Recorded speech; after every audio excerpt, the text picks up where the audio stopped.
अस्सलाम वालेकुम। वालेकुम अस्सलाम वालेकुम अस्सलाम। साईं खैर बाबा तव्हांजे स्कूल जो नालो ॿुधो आहे तमामु चवंदा सुठी पढ़ाई आहे। जी जी जी हा मूंखे बि छोकिरे जी दाख़िला कराइणी आहे। जी जी जी फी हिन जी घणी थींदी आहे?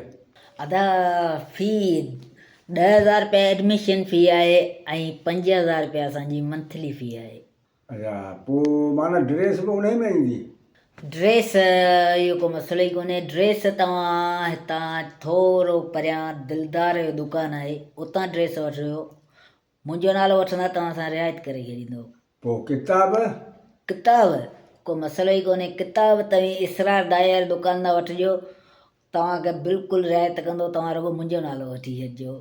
हा पोइ अमी रुॻो पढ़ाईंदा? हा पढ़ाई को मसइलो ई कोन्हे, पढ़ाई को मसइलो ई कोन्हे। पढ़ाई तव्हीं नवाज़ बरोई वटि हिनखे ट्यूशन ते दाख़िला वठी ॾिजो, उते पढ़ाई कंदो। मुंहिंजो नालो वठिजो, तव्हां सां रिआयत कंदो। पोइ भला अव्हां कहिड़ो कमु कंदा? ओहो गुड क्वेश्चन गुड क्वेश्चन। असीं छा कंदासीं? असीं साईं तव्हांजे छोकिरे खे सर्टिफिकेट ॾींदासीं न।